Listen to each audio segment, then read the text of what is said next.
The Never Quit Podcast, sponsored and hosted by Quotes Jungle, with your host, Quote. Welcome to another episode of the Never Quit Podcast, sponsored by Quotes Jungle. In the studio with me live, I have Lacy McDonald. Let's go. How you doing, my man? I'm doing good, man. You know, volunteering, doing my thing, and trying to be something in the community, man. Something good, a good force. Well, you're doing something or else you wouldn't be here. True. Appreciate that. For those who can't see you visibly but can hear you, describe yourself to a stranger that's never seen you before. That's never seen me before?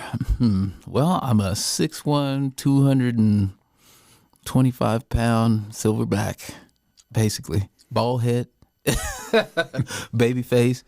No, I look very kind. Sometimes, you know, folks think I'm intimidating because of, you know, my size or whatever. But no, I'm an athletic human being. Yeah, if I was to describe that, yeah. What motivates you to get up every day? What motivates me, man, is, you know, love is my movement. Love gets me up in the morning. You know, love for myself, love for my family, and, of course, love for my community. Yeah, that's what gets me up. Talk to the people and tell them about your affiliation with Lake Middle School. Okay, so my wife took over leadership of Lake Middle School about 6 years ago. Lake was the worst performing middle school, not only in Denver, but in all of Colorado. With its academic test scores, with like bullying and social stuff, like you name it, like we were the worst of the worst when it came to that. When my wife took over, she really wanted to focus on building culture first, and then hop into the academics. So like that first year, it was all about like making sure that our students felt like they were coming home.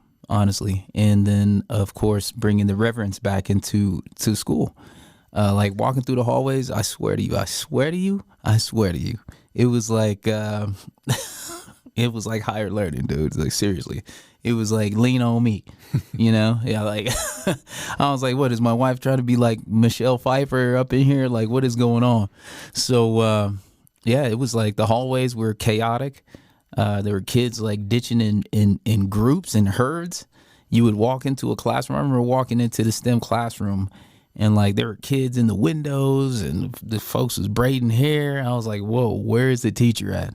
And then I look over in the corner, and she had like a couple of students that were actually doing the work. Other than that, everybody else was just clowning, right? I remember walking in the hallways with my wife and being like, yo, you know, I ain't trying to deter you from anything, but I'm like, you know, where do you need me to help? And she was like, well, I need you to do what you were doing out in the Bell side. And I was like, okay, I'll start in the garden. And that's where I was. I started in the garden. They had 3 flower beds out there. It was all neglected, man. The whole freaking thing was neglected. They had cages on the windows, the interior, like everything was dark. It was like extremely dark. So my wife and I definitely agreed upon taking the broken window theory and applying it to what we were doing. So cages was coming off. She was fighting DPS to, you know, get the cages off the windows and stuff. DPS was like, yo, you got a history of, you know, vandalism all in that school. And she was like, yo, this ain't no prison. So like, let's make this into a learning environment. So lights went on in the hallways. I swear to you, scrubbed every chair in the auditorium, you know, fixing stuff up. We transformed the weight room. The weight room that they had was used as a storage area, and they had been using it for a while. So took all of the stuff that was in there, like for storage, and transformed it into what it was supposed to be. It's a weight room. Right now, we just got our flooring. So like the mats that you had donated and stuff like that, we were able to move that out. And now we have like the whole thing matted, which is great. Been waiting years for that. But we turned it into the Hall of Heroes, where our students, when they go in there, like they see themselves all on the wall. And each image that's in that in the Hall of Heroes, students made that. They were a part of making it, painting it, and it represented something to them. So like every time they came in there, I wanted them to be like, yo, I'm having a hard time. I want to look up. I want to see my heroes looking down on me so I can look inside and like beast mode, right? it was super important for me to do that for students and for staff too. Staff culture is just as important as the culture of the student body. Like without us all being on that same message, we wouldn't be able to move together, you know? So, and, you know, honestly, you could apply that to our nation. You know what I mean? Because right now we're soul searching right now. You named a few things. Name some of the most difficult things that it's taking to keep Lake open and functioning. I think the biggest thing is indifference for people who may not, you know, because when I say indifference, I mean like people who are making decisions, you know, high up, or even the community itself, man, because we're in the aftermath of gentrification over there in the Sloan's Lake area. I'm pretty sure you've seen it. You know, Sloan's ain't like it used to be. Like I saw a Lamborghini drive by the shoreline, and that never happened before, ever, right? Never. So it's we're trying to bridge that gap between the community that's there now, because a lot of the students and families that are in that area, they don't send their students to Lake Middle School because of the history that was there, right? And honestly, like you're not going to get any better teaching and have such amazing like staff folks there supporting, you know, your student than at a student like Lake Middle School, like a Title I school, right? And I mean, honestly, school of choice to me, and if anybody doesn't know what school of choice is, here in Denver, Colorado, in DPS, you have the ability to choose whatever school you want to go to. You know, you got a ranking system there. You know, you either go 1, 2, or 3. And, you know, depending on, you know, what the SPF of that particular school, the SPF usually means like the academic performance of the students in that particular school, that area, you know, they grade you on, they give you a color. So for a long time, Lake was red, and red is at the bottom.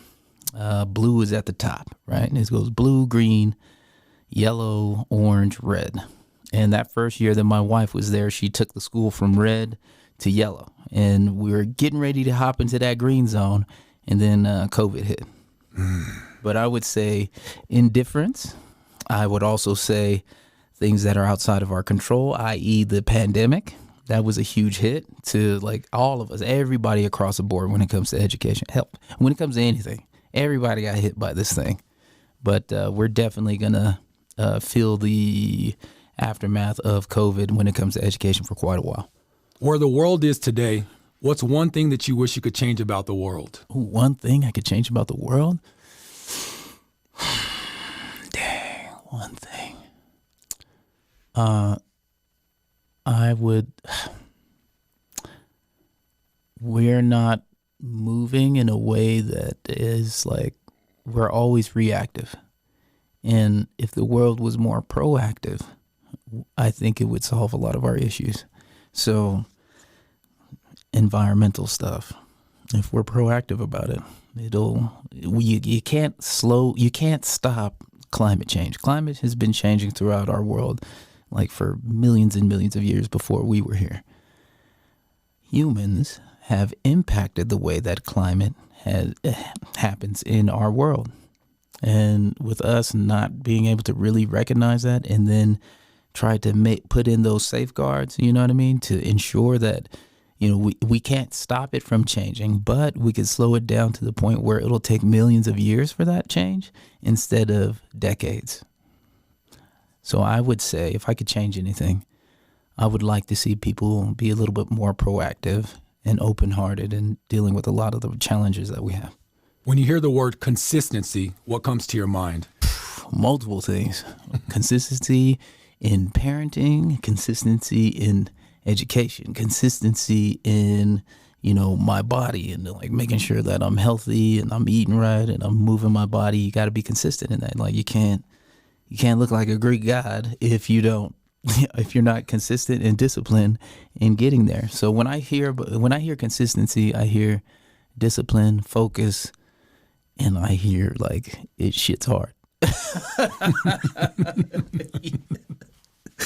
It's hard, man. Yeah. For those who don't know, you're a soldier. Yes. Why don't you share with the people some of those experiences and how proud you are about that? Oh, man. You know, honestly, I never thought that I would put on a uniform to tell you the truth, man. My whole thing was I wanted to go become a chemical engineer. Like that was my mission. That's what I wanted to do. And then 9/11 changed everything for me. I felt like I was wasting my time at Washington State University while other young people were out there, sacrificing their lives for me. So I felt that it was like a rite of passage, a rite of passage into manhood, to tell you the truth. And just, I want to serve my people. And what better way of doing that than doing it as a soldier? So I signed up not too long after 9/11. And then I found myself in basic at Fort Leonard Wood, Missouri. And then a year's time after that, I found myself in foreign lands in Afghanistan fighting the Taliban. So to be clear, you were on a full ride scholarship, correct? And Yes. And you gave that up to represent the country. I did.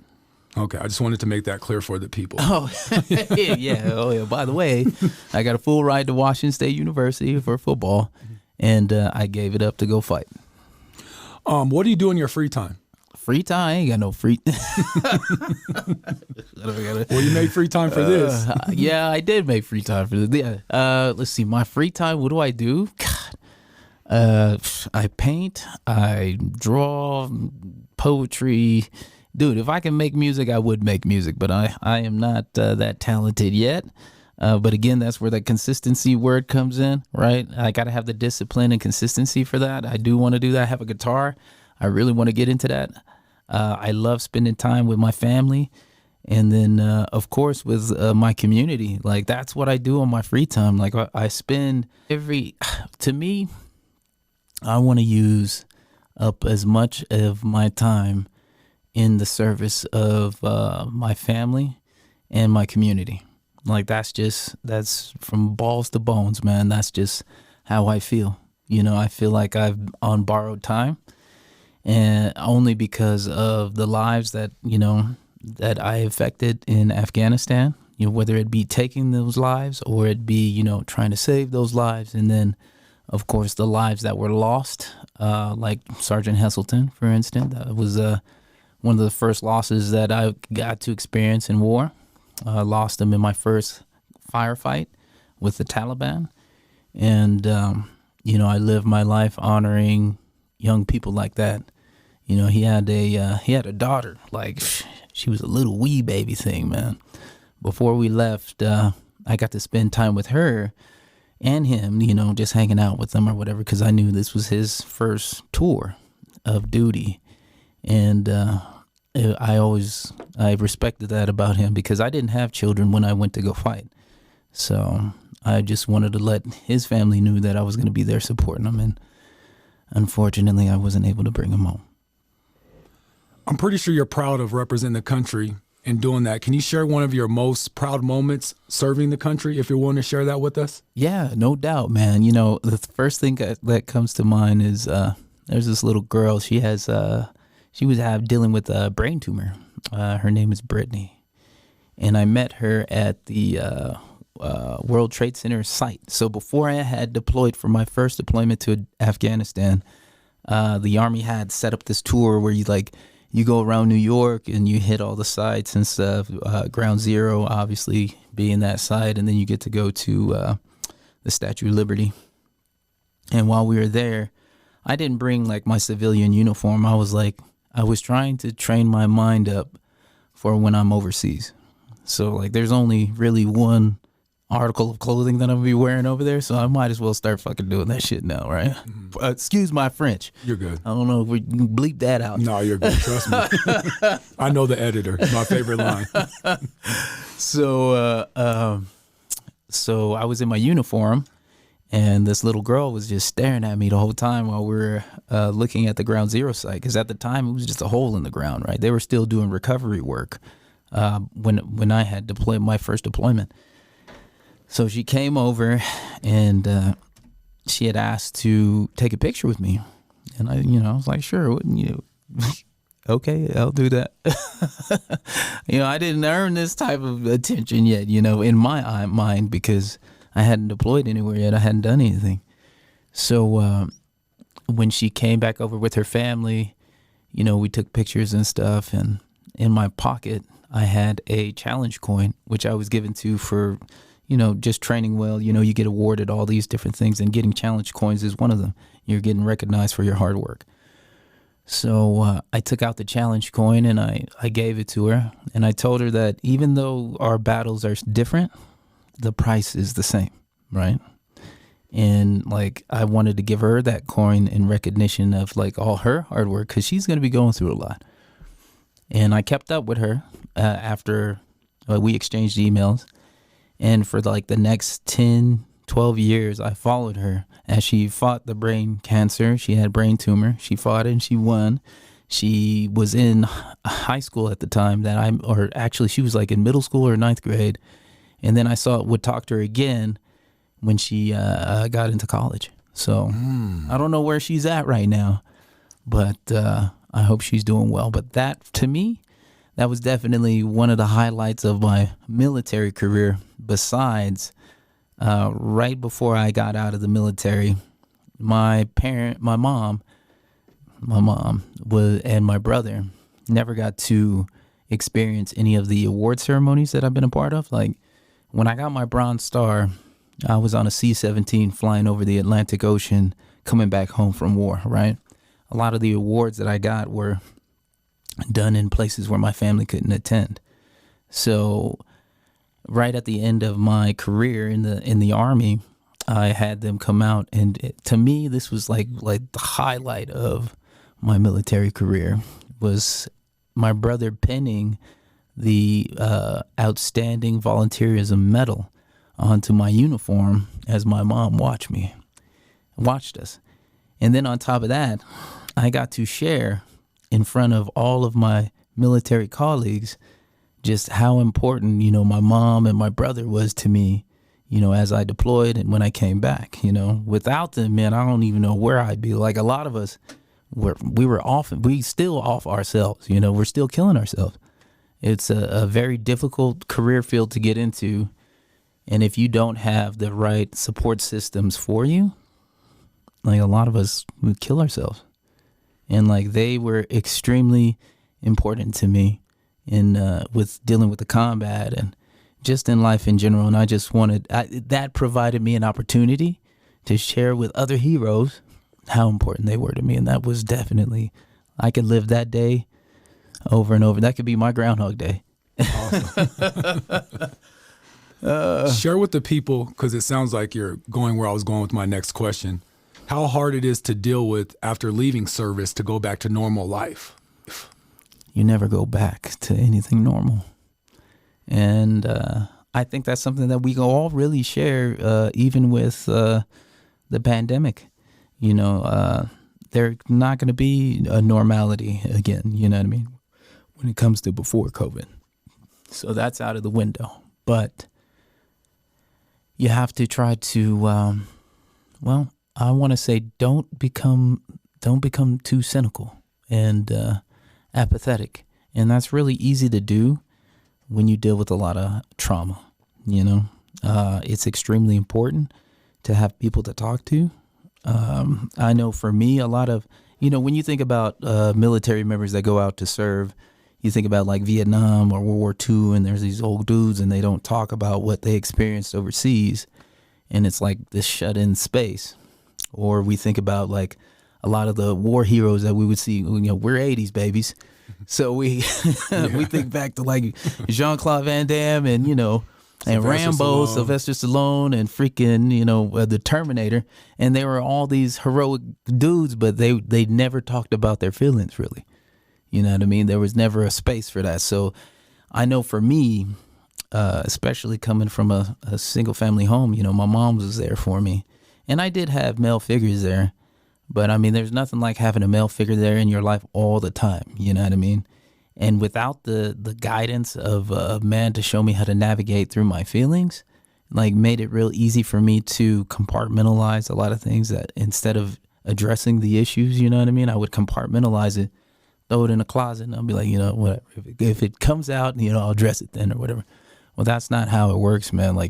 You have to be in the moment of your feelings, but you have to do it in a way, especially as a man, to be controlled in when you experience it, right?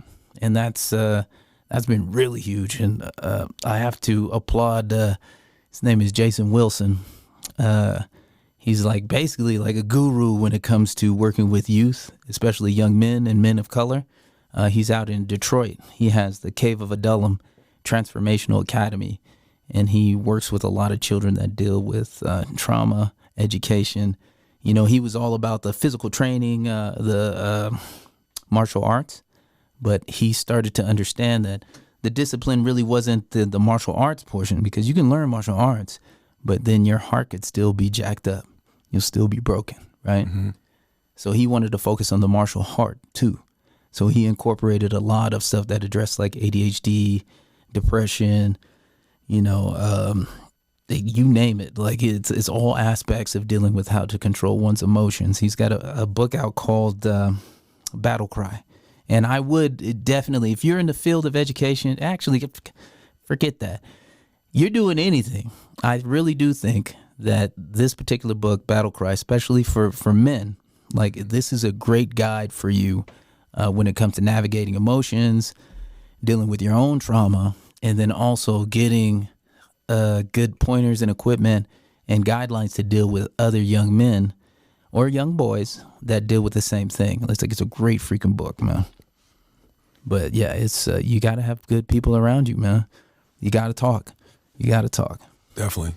Share with the people how you feel about firearms personally. Personally, well, if anybody knows me, I'm an avid, gun owner. Okay. But again, these particular styles of weapons they're tools. And just like driving a car, you need to go get the education on how to operate it. You know what I mean? Have the testing to deal with that.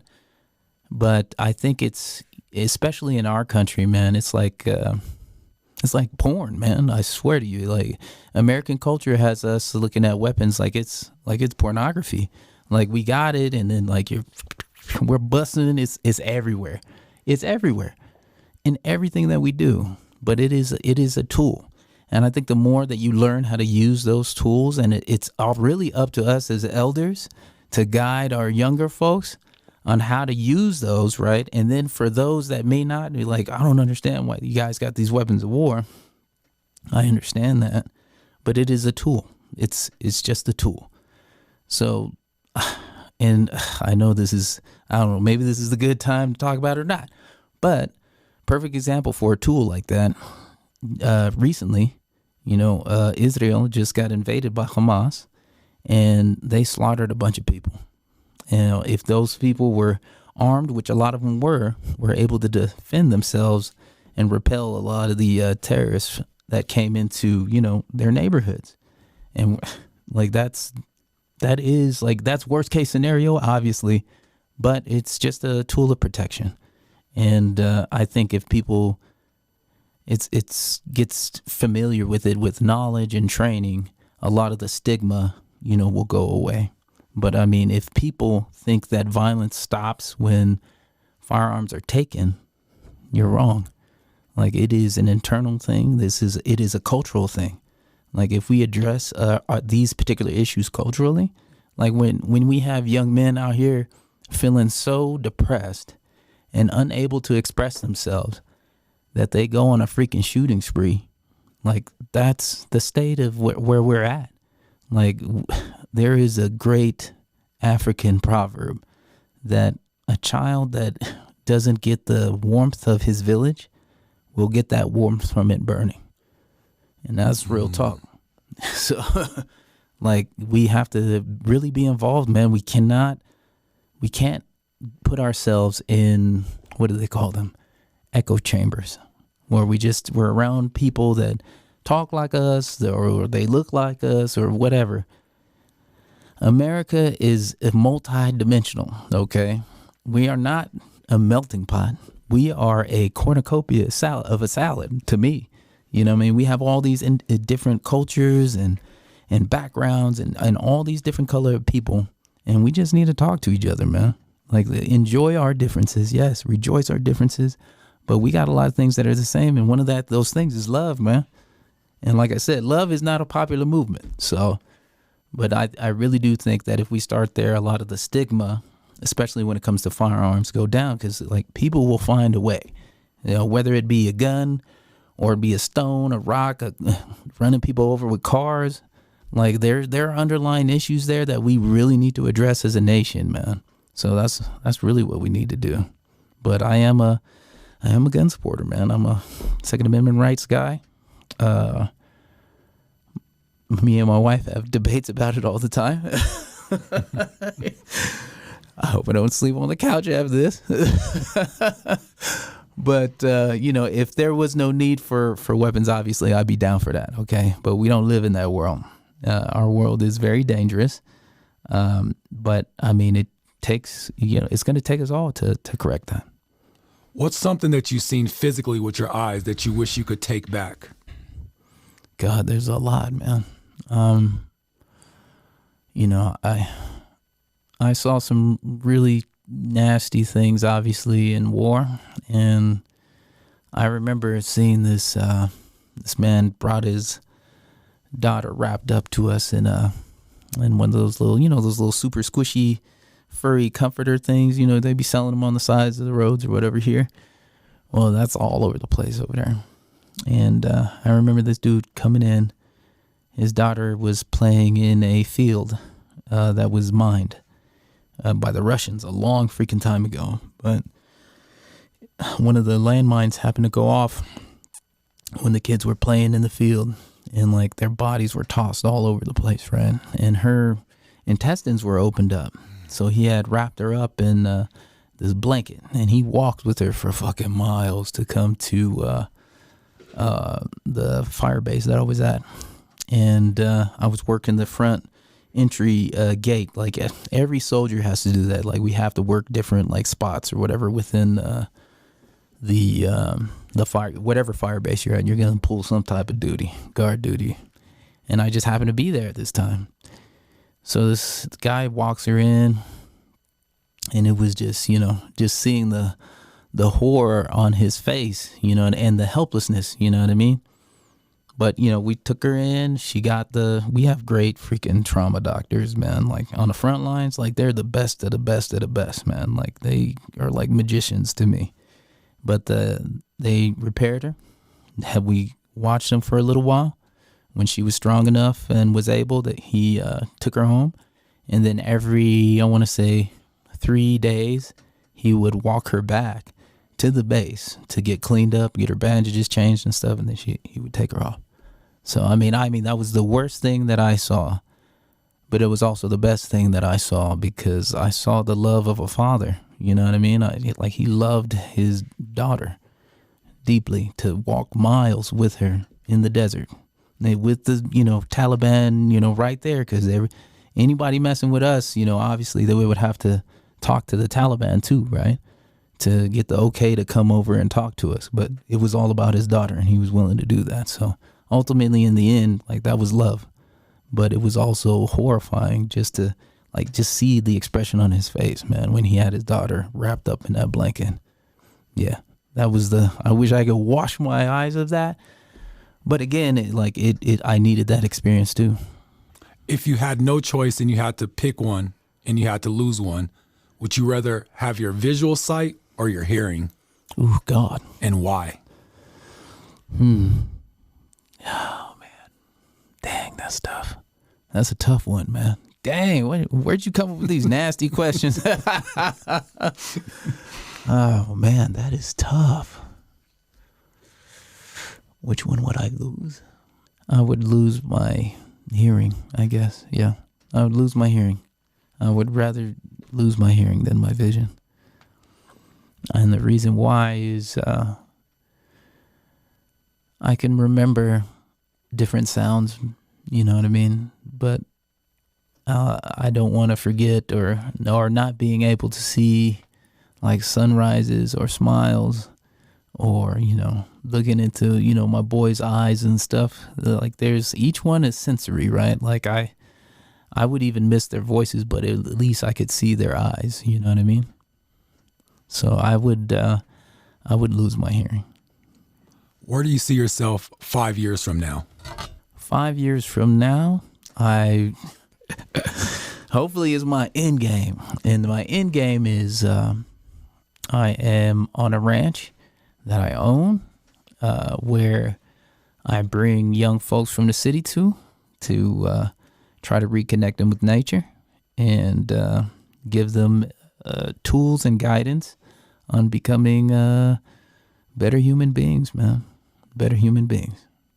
That's what I see in 5 years. That's I call it Outer Haven. You just had a TED Talk recently. Mm-hmm. Do you want to share and talk about what that experience was like? Man, you want to tell you that was nerve-wracking. First off, like to get on the TED Talks, like you gotta like do this interview process, and then you gotta pitch your idea, and then I didn't have to do any of that. One of the folks inside of the TED Talk came to me and was like, "Yo, love you, have you come and talk about your experience of building community." And I was like, okay. I was like, sure. And then I reached out to Theo because, Theo's real big out there doing them TED Talks and whatnot. And he's a great orator. Mm-hmm. So I was like, yo, Theo, what do I do? And he was like, yeah, just don't talk about yourself. And I was like, okay. I was like, all right, well, that's going to be kind of hard because I'm supposed to talk about the journey of building, community.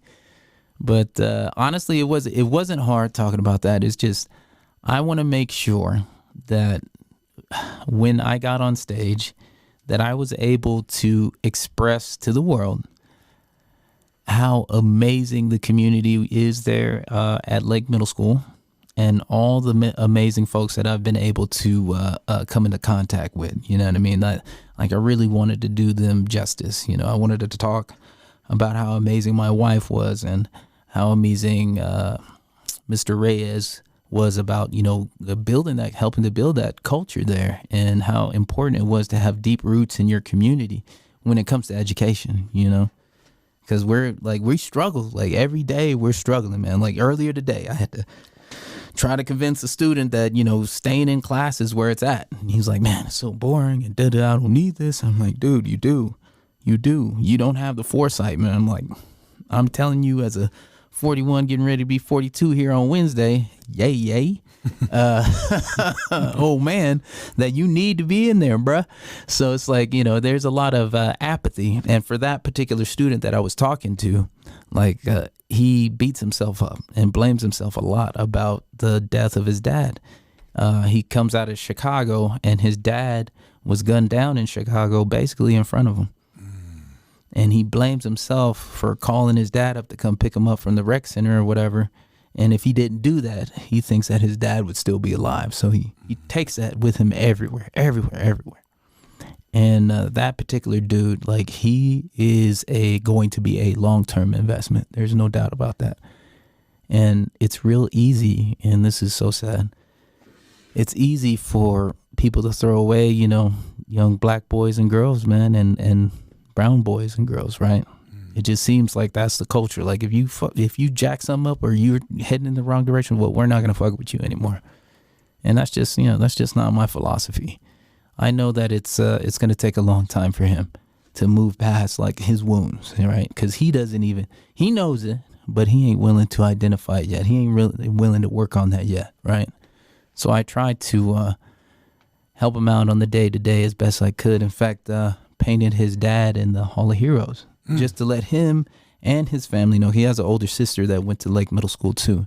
She's over at North High School, I believe. And I wanted them both to know that we were invested in them, and to have their dad there, to visually be there. Mm-hmm. Yeah. I know you've been doing a lot of work. Why don't you share with the people about your nonprofit organization? Okay. And what your goals are with that? My nonprofit is called Outer Haven. I work with children, obviously, in education, but a lot of social emotional development, outdoor experience is my thing.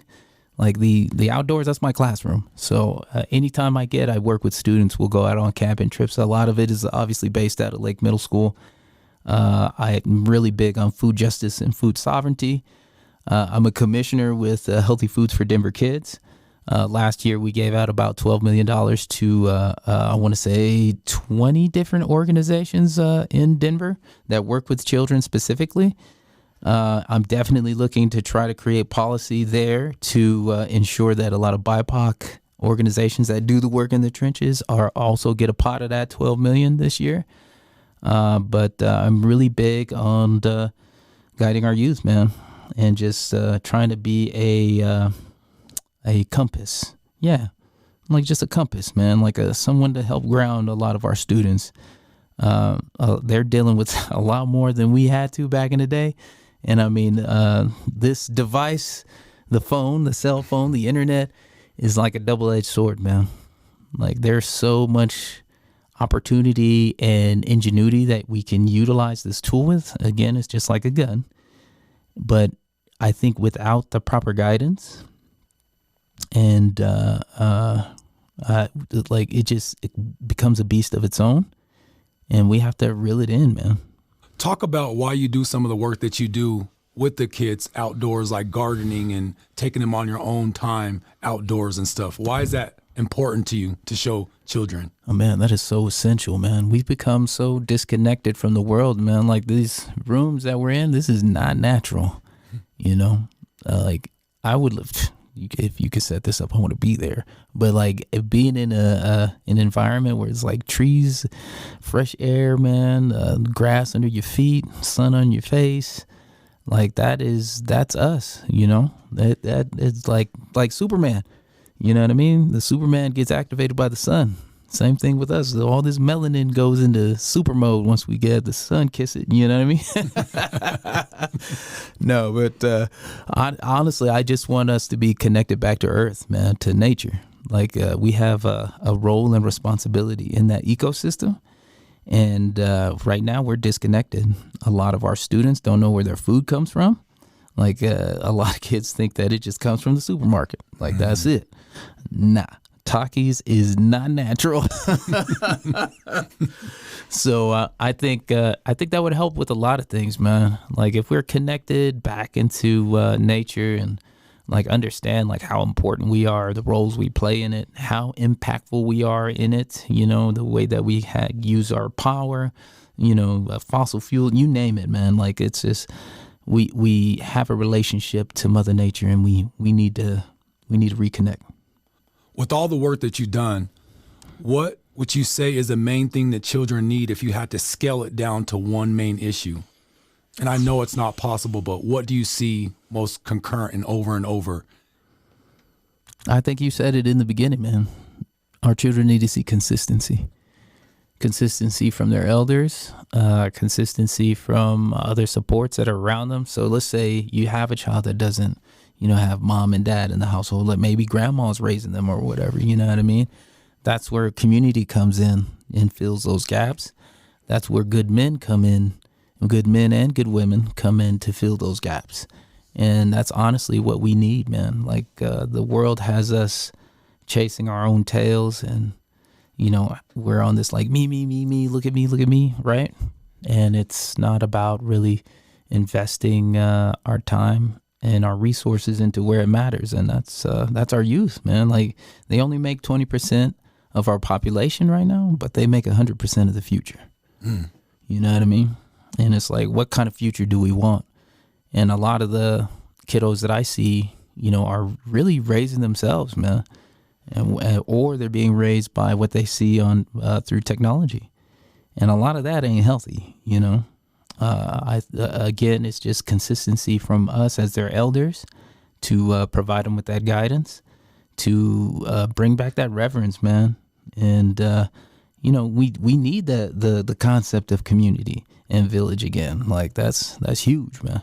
Huge. So I would say consistency with our kids when it comes to just being involved with them. And we need you there. Yeah, if anything, that was my TED Talk, man. It was like, we need people involved, man. I don't care what corner of the life you came from. Like I got folks that, you know, had chosen wrong paths in their past, but they're willing to be a cautionary tale to students. So like, it doesn't even matter, man. Let's say you don't even have an idea on what you want to bring to the plate, but maybe you will find that when you expose yourself to that particular path. You know what I mean? Like you don't have to be a freaking all-star athlete. You don't have to be like the lead in your industry. Like all it is your time, man, and your experience is enough. It's enough. And we need folks out there, man, because there's only so much I can do, and I'm spread thin. Besides needing more help and more people, what else could you guys use for help? This is your opportunity to ask for it. We all need help with something. Yeah, well, right now, I want to say specifically for our neighborhood at Lake Middle School, for sure, literacy has dropped significantly. COVID did not make it any better. In fact, it's exposed more things that, we need help with. But we're looking for, obviously, money will help, donations will help too. But I think it's more of people's time, man. Like, come to Lake, invest in our students, fill in the holes there. I don't care what it is that you like. Come in and read books with our sixth grade students. You know what I mean? Because they're just now getting out of elementary school, so they still have that little kiddie imagination in them. And a lot of them they'll eat that up, man. Like if somebody came in and was like, yo, I'm going to help you out. Let's really focus on this reading. Or, hey, have you ever thought about writing your own book? Or, hey, do you want to become your own business owner? Like, hey, you got a barbershop over there at Lake Middle School. Why don't you get into that? Like, let's figure that out. Or, yo, Sergeant McDonald has like a bunch of landscaping equipment there. Like, you can build a business that way.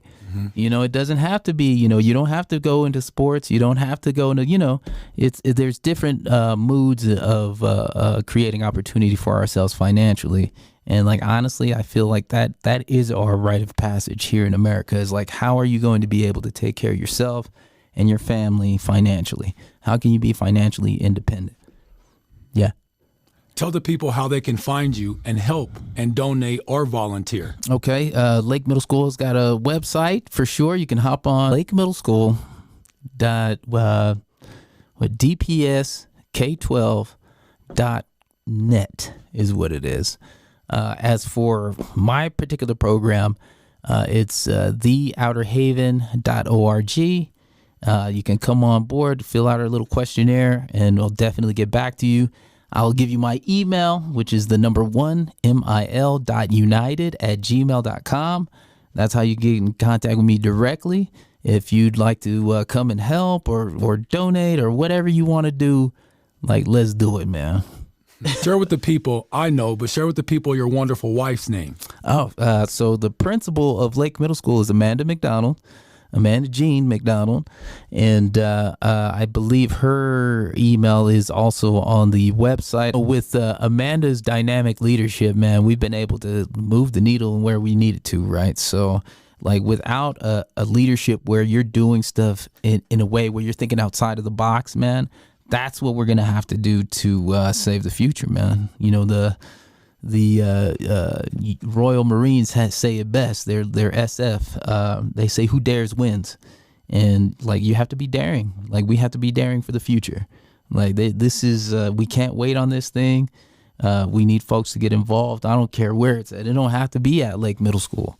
It could be with the Robert F. Smith STEAM Academy.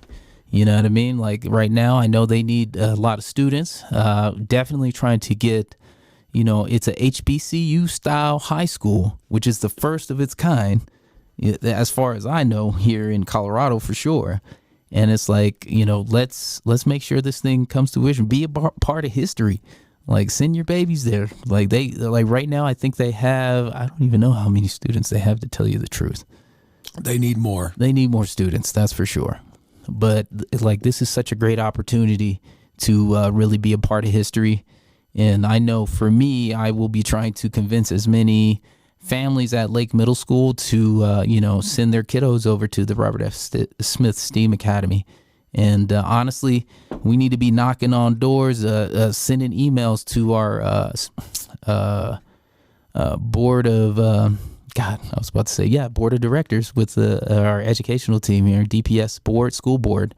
Like, we need to be blowing them up about getting transportation together, especially for underserved communities, and especially for our BIPOC communities. We need to get that transportation up and running, because if we are a true, what did I say about the school system? I said it's a school of choice, if we are truly a school of choice for everyone in an equitable way, then any school, any student should have access to that, right? And a lot of that is busing too, because not everybody has a car. You know, not a lot of families have cars to go around and pick particular schools. So like if DPS really wants to stand up on its word of equity, then we need transportation for all our students.